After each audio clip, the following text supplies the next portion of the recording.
So it's been a while since I have talked about non-duality. And I've sort of used that time to process a little bit my thoughts on it. And I've looked at some of the reactions to some of my other non-duality videos.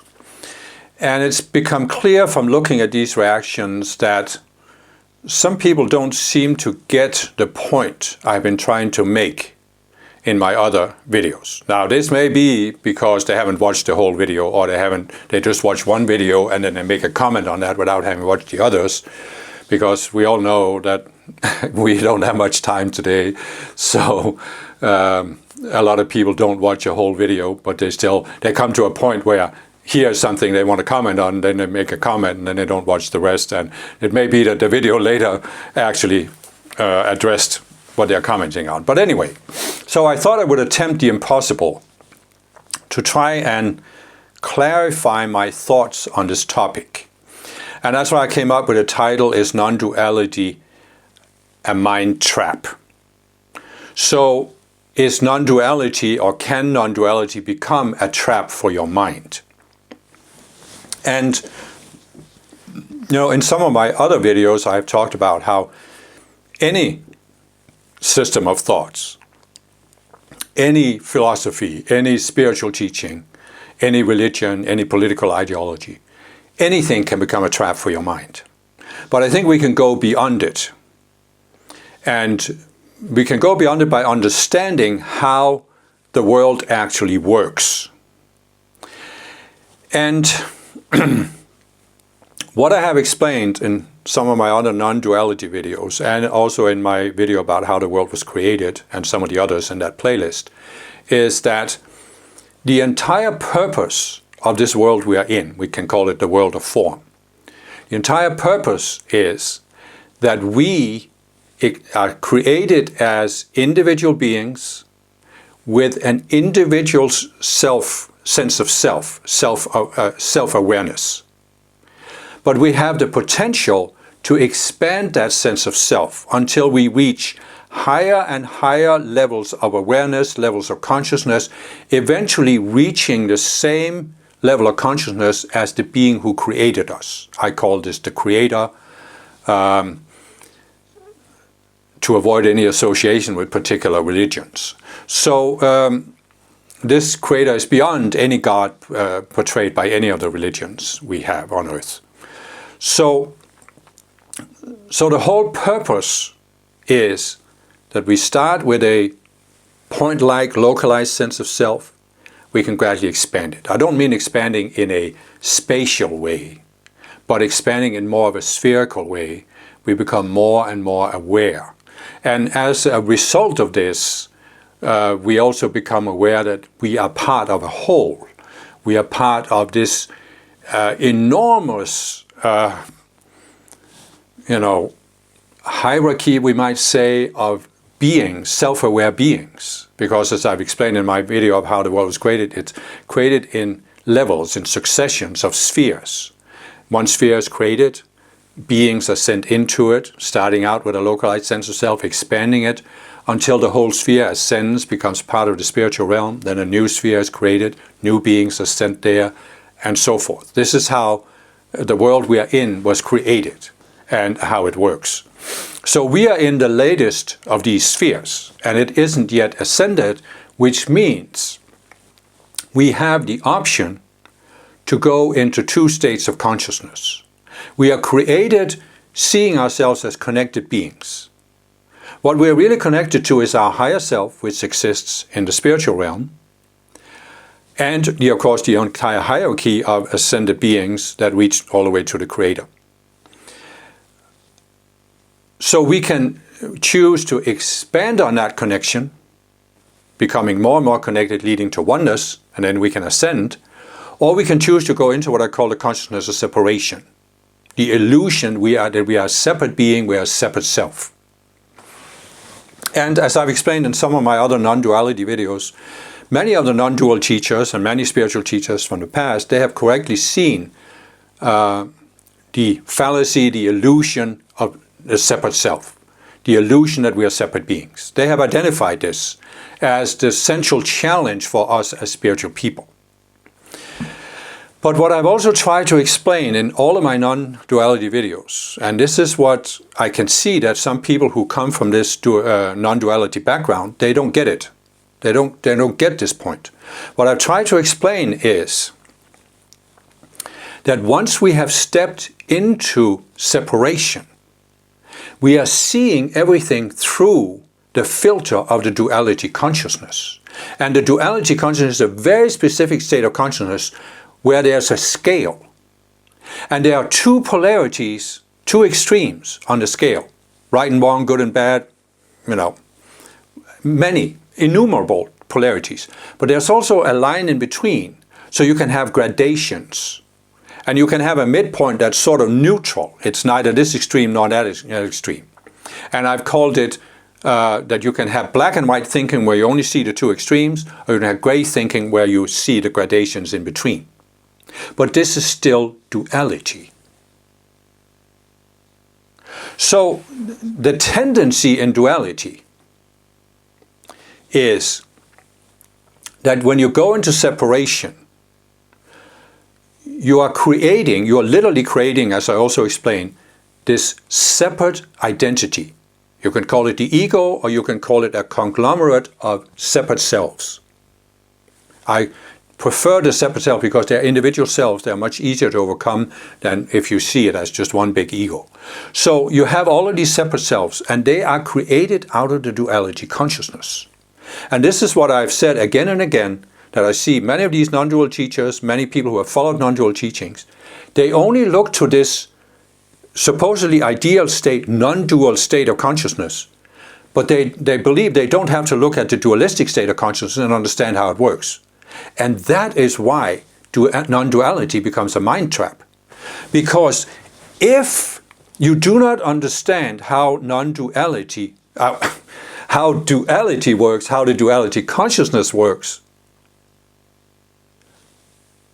you are looking at the concept of non-duality through the filter of the dualistic state of consciousness. And therefore you are creating this, ideal state of a non-dual awareness, but you are creating it through the filter of duality, which means it's on this scale with the two extremes. And this is, of course, perfectly fine. When you understand how the world is set up to work. And that's why I have, in one of my non-duality videos, I have compared the world, and it's just an illustration. I'm not saying this is actually the way the work is. It's an illustration. I compared the world to a reality simulator. And what's fruitful about the analogy is that the physical material universe, with its four levels, emotional, mental, and identity levels, functions like this reality simulator where we are immersed in it. And at the one extreme, we think this is a real world. This is actually the way the world is. And the one extreme, we think that the world was created by some superior God, or it was created by laws of nature. But it's created by something we don't have any influence over. In other words, there's no connection between our minds and the world and the conditions we experience in the world. This is what you see in the world. People who are either following traditional religions or they're into scientific materialism, they are denying that there's any connection between the circumstances we experience and our state of consciousness. So this is the extreme outcome of going into separation, seeing yourself as a separate self. You are disempowered. Or you can attempt to achieve power through physical means, but basically you can't change the makeup of the world. Then as you overcome that illusion, and I also explained with the concept of the reality simulator, we can have two basic experiences in the simulator. One is immersion, which is where we believe we're in a real world, and the other is awakening. And the awakening phase has many stages. It's not that, it is not that you can just snap your fingers and then you go into a non-dual state of consciousness, now you are awakened or enlightened. It just doesn't happen that way. Because it took us a long time to gradually accept illusions. We accepted one illusion that we might say it took us We start at a certain level, we accept an illusion, we go a step down. We accept another illusion, we go another step down. And so we have gone many steps down into separation. And there comes a point when we turn around, we realize we don't want to do this anymore, and that's when we start working towards awakening. We go into the awakening phase. But we have to retrace our steps and consciously undo each illusion we took on as we were going into separation. And this, if you don't understand this, if you don't grasp this, or if you deny it, you're trapped in duality. Because you are saying, you're flipping from one dualistic extreme to the other. One dualistic extreme is, you are a separate self, you're living in the real world. You come to see this is an illusion. But then you think, oh, well, I then have to get away from this sense of self to where I have a non-dual self. You go from one extreme to the other, and you think you can just do that. You can flip from one to the other, and you can, in a sense, but you are still in duality. That's what I've been trying to explain. So, the world is a reality simulator. What does that mean? Well, a reality simulator, if you look at a flight simulator, right? You go into this room, looks like an airplane cockpit, and you see a screen that's like you're looking out the windows in the airplane. And now it looks like you're in a particular airport and you're going to take off from that airport. So you move all the buttons and push all the levers and do this. And you are experiencing. You're not actually in an airplane. You're not actually flying, but you are experiencing that you are flying. So what is the purpose of this simulator? Is to give you an experience that then builds your skills of operating an airplane and your belief that you can actually fly an airplane. And this is the purpose of the reality simulator. It gives you experiences, and as you have these experiences, you expand your sense of self. That's the whole purpose. The sense of self you were created with. Right? So, what does this mean? It means that in the reality simulator called Earth, within the parameters for how the reality simulator works, you can have any experience you can imagine. Now just think about that. You can have any experience you can imagine. And in your mind, that experience is going to seem real. But it is still just a simulated experience. It's a simulated experience. What does that mean? Well, as I've said before, there is an actual world we are interacting with. It's not correct as some beings say that, oh, the entire world is created in our minds. And so there is an environment we are interacting with. But this works like a mirror. Whatever we are projecting out with our minds, it will reflect back to us. And then when it comes back to us, it seems real in our minds. Now what's reflected back to us is not actual physical conditions, it's an experience. But it seems real in our minds. And this is the purpose, that we have these experiences, they seem real to us, and we do this for a time until we've had enough of a certain experience. And then you can give it up and you move on to another experience. And by doing this over a long period of time, over many lifetimes on a dense planet like Earth, we expand our sense of self until we are ready to get out of the reality simulator called Earth and rise to a higher level of experiences where we can continue our growth in our awareness. So just think about this, right? We go into separation. We are now seeing everything through the filter of the dualistic state of consciousness that always has the two extremes. Right? And it seems real to us. And the purpose is we have whatever experience we can imagine. In other words, we imagine we want a certain experience. And the reality simulator will give us that experience, and it will seem completely real to us. Let's say you want to be a dictator who has immense power on Earth. You see examples in history. There are people who have had immense power on earth. So they have had that experience for a while. There are also people who haven't really had physical power, but they thought they had power.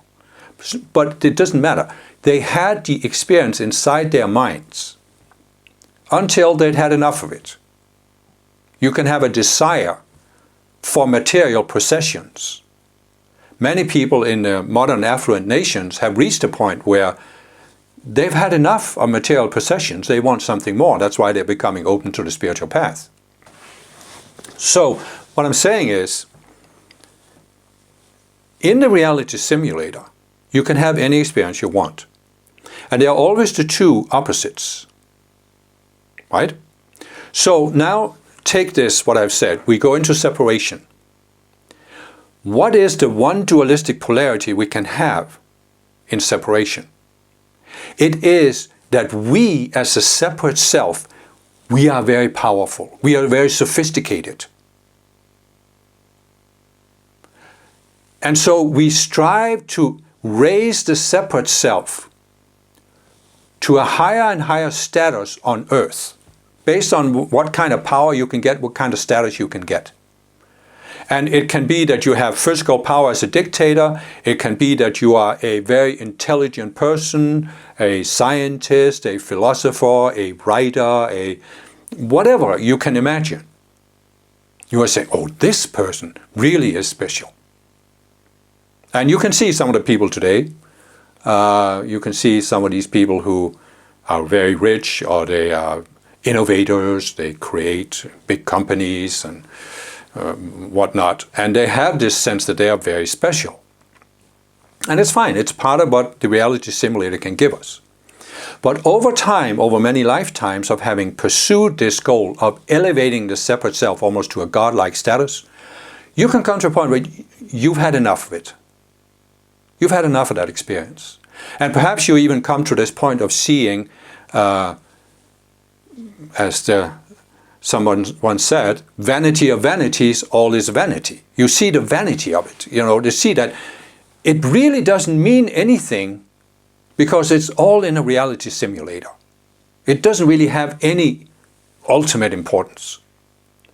And that's when you can then see that you can see, as many spiritual people have done, many non-dual teachers, but many spiritual people before we even talked about non-duality, they have seen, I don't want to do this anymore.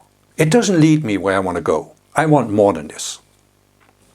But this is where it now becomes possible to go from the one dualistic theme of seeking to raise up the separate self to go to the other dualistic extreme of denying the separate self.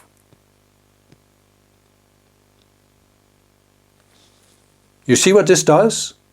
First you have the experience that you are this sophisticated, superior separate self. Now you go into wanting the experience that you are not a self. You are no self. And it's possible to have that experience. And it's possible that it feels completely real. That's why I'm not doubting that people have had various non-dual experiences and they felt completely real to them. But what I'm questioning is, was it a real experience or was it a simulated experience created in people's own minds? And this is what I also try to explain in my other videos, that there is a difference. But let's just first stay with this. If you look at some non-dual teachings, they claim they have the highest teaching you can possibly attain. It's the ultimate teaching. There is nobody here talking. Talking is just happening. You are a separate self. And when you awaken from the illusion that you are a separate self, you go back into infinite awareness, and therefore you don't exist anymore. So what they're really saying is, the goal of your existence is to achieve non-existence. And as I've also tried to explain, it totally denies that there's a bigger purpose for life. That isn't in the reality simulator. You see what I'm saying? In the reality simulator, you can have any experience you want. So you can create any purpose you want and say, this is the purpose for life. The purpose of life is to raise up the separate self to this ultimate status. Or the purpose of life is to overcome the separate self and have no self. But this is created in the simulator.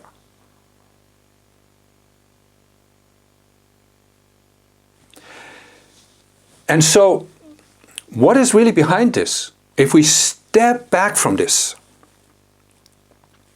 well, what I have explained in some of my videos is that there's a certain group of beings who have, it's in a sense they have gone into this state of separation, and they have taken the sense that their separate self is very sophisticated. They have taken it to a level where they think, I can define, in my mind, in myself, I can define how the world should work. And this is understandable when you think about the reality simulator analogy, because within certain boundaries, you can define how the simulator works. You can define what kind of experience you are having. And you are doing this, whether you are aware of it or not. So there are some beings that have reached a level where they are beginning to realize that they have the mind has certain powers to define how the reality simulator works, what kind of feedback it should give them.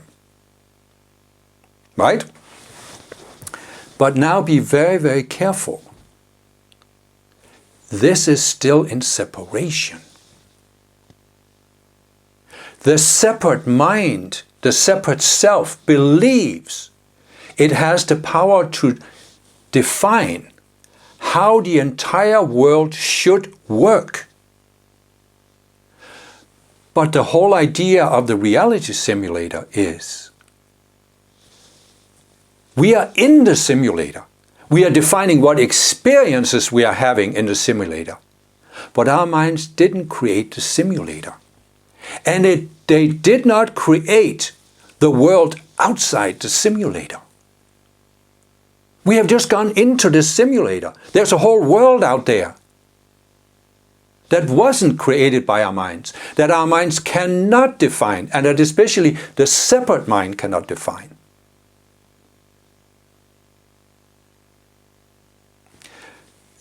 And this means that there are now some people who over a long period of time, they have grown in their awareness, but they have become trapped in a certain illusion.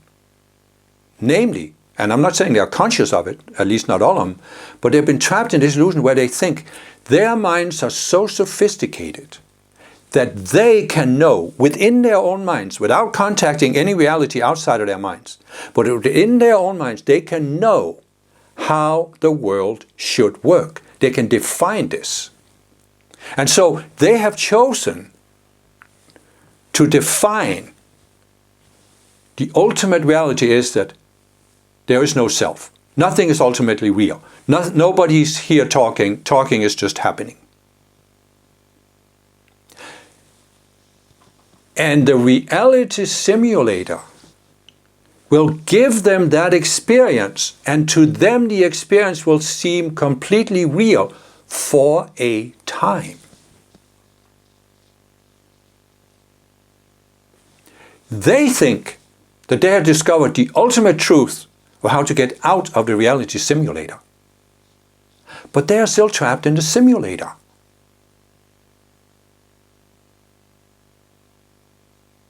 And everything they say, all of the teachings, arguments,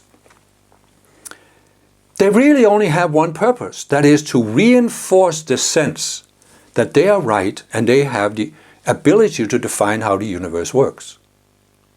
And the more followers they attract, the more their followers admire them, the more it gives them that experience, makes it seem real. And I don't have any problem with that. I don't have a problem with that. People are in the simulator, you're allowed to have whatever experience you want for as long as you want it. It's not my role to tell people that they're having the wrong experience, that they should have a different experience. So why am I talking? Why am I commenting on this? Well, because I have taken a different path. I came to a point, and it probably happened in a past lifetime, I'm not consciously aware of it, but I came to a point where I saw the limitations of the mind, the dualistic mind. I saw the limitations of duality. And I decided I had had enough of using my own mind to define how the world should work. I wanted to know how the world really works. You can also say I came to a point where I decided I've had enough of the simulator and simulated experiences. I want to make contact with the world outside the simulator. And of course, I've been on the spiritual path for 48 years and I've met many, many spiritual people. And I see that many spiritual people have the exact same desire. We've had enough of trying to use our own minds to define how reality should work. We want to make contact with something outside our minds that's real and that can show us how the world actually works. And I see that there are people who have been attracted to non-duality who fit in this category. And I see more and more videos on YouTube of people who have followed non-duality for a while and they come to see this is not really getting me anywhere. And they are looking for something else. And that's why I'm talking, partly to share my own experience, partly I can help other people, get out of this, state of thinking that the outer mind can define how the world should work. And as I'm trying to explain in many of my videos, the core of our being, the core of your lower being that's here in this world, that's an embodiment, is what I call the conscious you. And the conscious you is, you can call it pure awareness, you can call it neutral awareness. It's not the outer personality. It's not all of these subconscious selves that are based on duality, the duality consciousness that always has the two extremes. So the conscious you doesn't think it can define how the world should work. The conscious you is actually more of an exploratory self that wants to explore the world, wants to experiment and do different things to find out how does the world I'm in actually work and how can I use that to gain the experiences I want. And that my higher self wants, which is why the higher self sent the conscious you as an extension of itself into this unascended sphere. So, so what I'm saying is, you can shift from where you're no longer trying to define how the world should work to wanting to explore and discover how the world actually works. And you can see this, if you just look at some of the comments on my non-duality videos, you can see there are people who say, oh yeah, I see the point. This was helpful. This helped me see something. That means they have shifted. They're in the explorative mode. Then you can see people who are denying, saying, oh, you are wrong, or you don't understand non-duality, or you don't understand this, and this is, what was it? Bunkum. Bunkum was one expression used. I had to look that up. And so you can see that there are people who are very dismissive. That's because they are still in this stage of wanting to define with their minds how the world should work. And here I come and I'm questioning it, and their only option is to go into denial. Because this is what you see when you go into this dualistic state of consciousness, where you think you have defined how the world should work, whether it's that your separate self is superior or whether you're denying the separate self. You are threatened by anything that questions your view, and therefore you have to go into denial. You have to dismiss it, you have to argue against it, you have to just deny it. And that's fine, I have no problem with that. But I'm just saying, for those who have stepped into the explorative mode, the way out of this entire enigma is to make contact with something that's outside the reality simulator, outside this unascended sphere, this material universe. And what is outside is what I explained in my video about how the world was created. We are in an unascended sphere that is made of energies of a certain vibrational spectrum. But beyond that is what I call the spiritual realm or the ascended realm. And it's simply energies of a higher vibration. But they are, just as we are the self-aware beings in this sphere, they are self-aware beings in the higher sphere. I call them ascended masters, you can call them something else. But as I explained in the video how the world was created in this series of spheres of greater and greater density. And we are in the latest, most dense sphere. But our sphere was created out of the beings who ascended in the previous spheres. They created our sphere, and they created us. And that's why, they are the beings who are assigned to help us raise our awareness in our sphere, so that we can eventually ascend and help the entire sphere ascend, and we become ascended masters. So what I'm basically saying is that you have two options. You can create your own reality inside the reality simulator. And it can go on almost indefinitely, or at least until you've had enough of it. Or you can attempt to connect to the reality that's outside the reality simulator. And so, in a sense, you could say that you can expand your sense of self horizontally by making it more and more powerful to define how the universe should work. Or you can go into the exploratory mode where you are attempting to expand your sense of self vertically by becoming more aware of what's beyond the simulator, what's beyond your outer mind. That you are more than your outer mind. You are the higher self, and the higher self is an extension of the ascended masters. So what I'm saying is, when you raise your level of consciousness, vertically, there comes a point where the conscious you has disidentified itself with the outer mind. And you will make contact with your higher self. You will make contact with your higher self. And you will make contact with the beings who are assigned as your personal spiritual guides or teachers, namely what I call ascended masters. It's simply the natural way. It's the way the world works outside the simulator. Now, you can say then, why are there so many spiritual teachers from the past who either deny ascended masters or don't talk about it? It's because, as I explained in some of my videos, that plausible deniability must be maintained. In order for the reality simulator to work at its present level, it must be possible for people to deny that there's anything outside the simulator, that there's anything outside the material world, or they must be able to create their own God, as the Old Testament God is simply a man created by people. And they must be able to create their own God and maintain that this is the only God. So the ascended masters have not, up until the last 100 years, they have not been able to step forward publicly and describe that they exist. And even today, they can't step forward in some undeniable way. They have to give teachings that it's easy for people to deny. And that's why it's very easy for people to deny, if they hear about ascended masters, to deny it. And, I've seen many different arguments people use, and that's fine. But all I'm trying to say is, when you begin to realize that your mind cannot define reality, and you develop the desire to connect to something outside your own mind, what you connect to is your higher self and the ascended masters assigned to help you personally. That's just the way it is.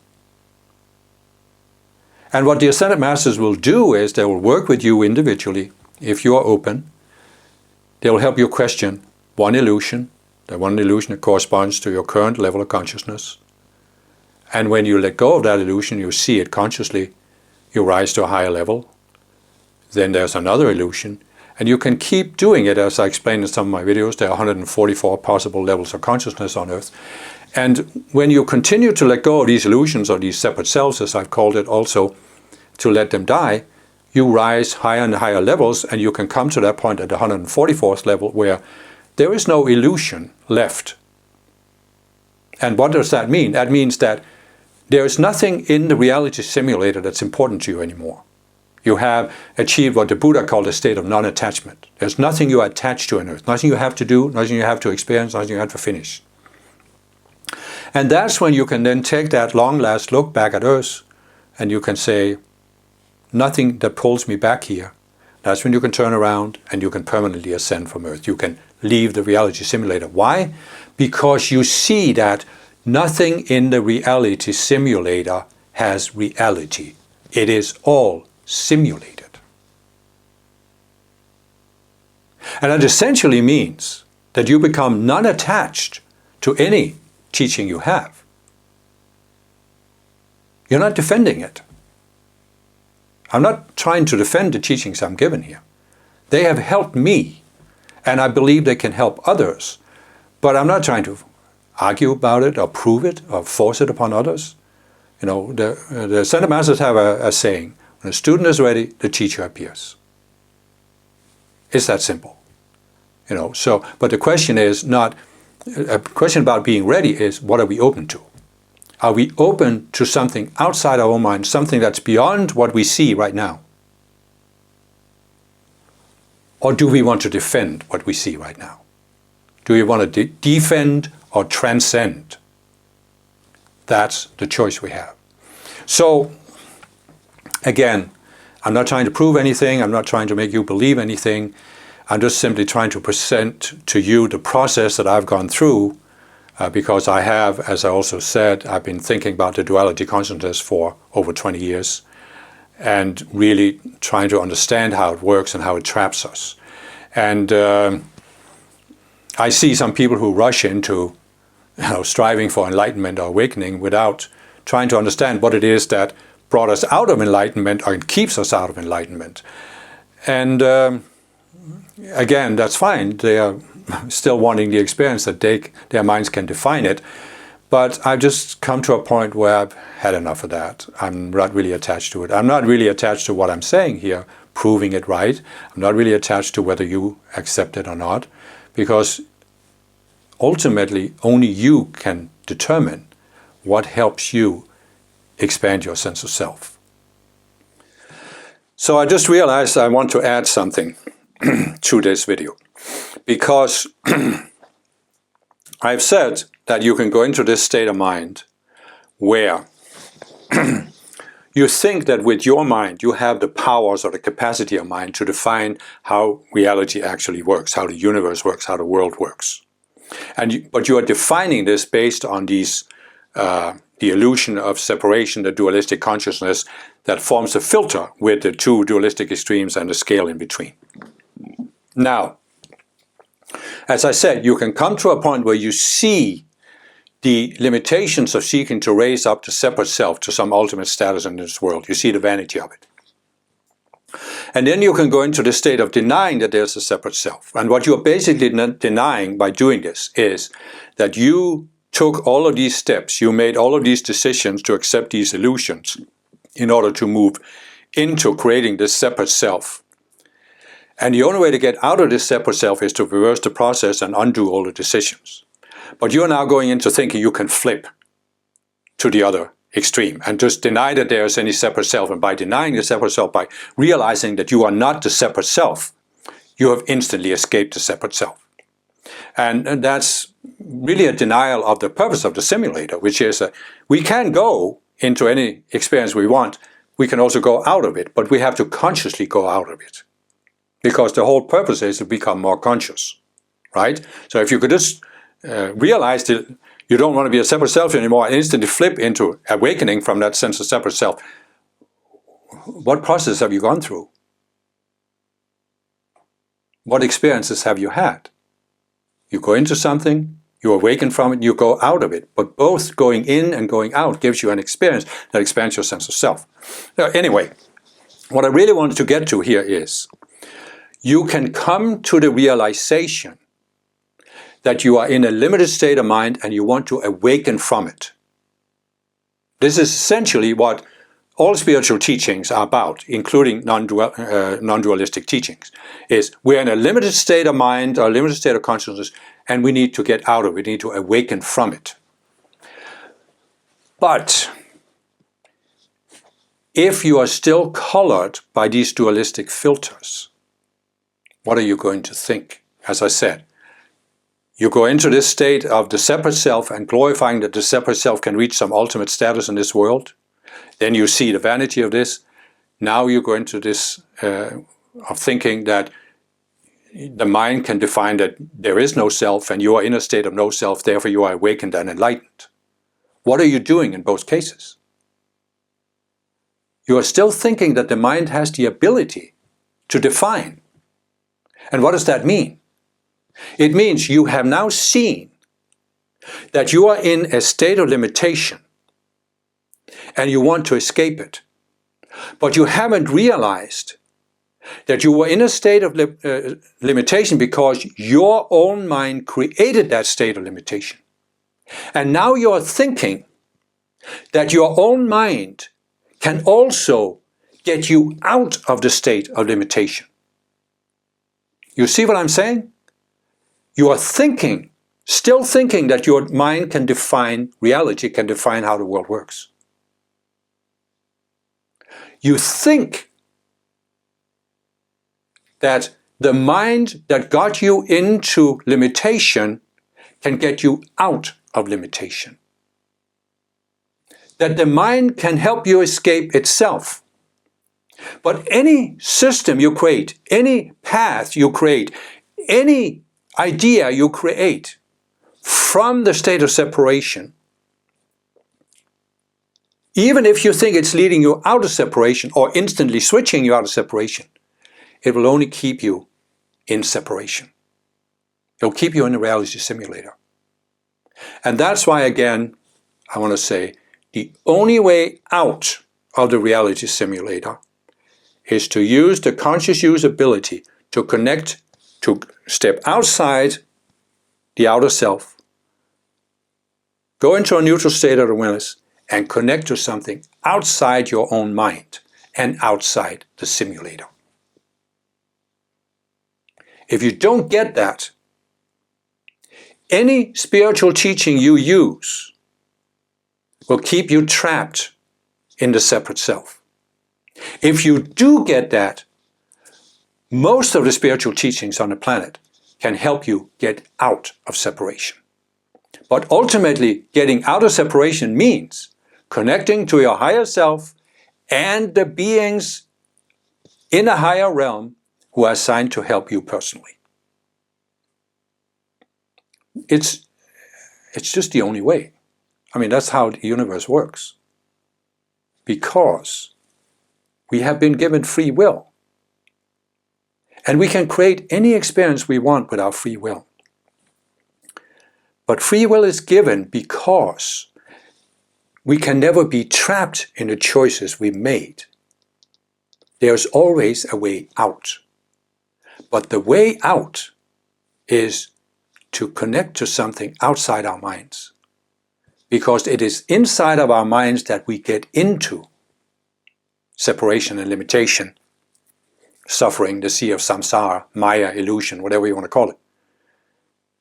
And our minds cannot get us into it, it can't get us out of it. We need to connect to a mind that's outside our own minds, bigger than our own minds.